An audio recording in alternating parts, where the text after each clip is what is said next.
Mariing itinanggi ni Palace Press Officer Undersecretary Claire Castro ang alegasyon na ginagamit ng administrasyon ni Pangulong Ferdinand Bongbong Marcos Jr. ang International Criminal Court o ICC sa kanyang mga kalaban sa politika.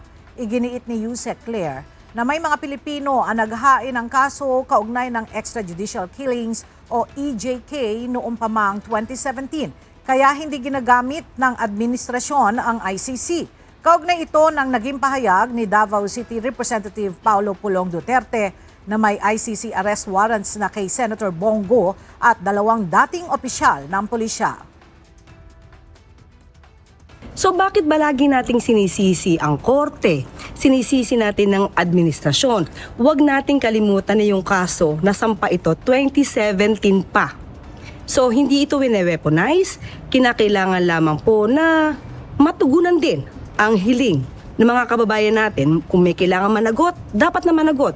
Kung kailangan may malinis na pangalan, malinis ang pangalan.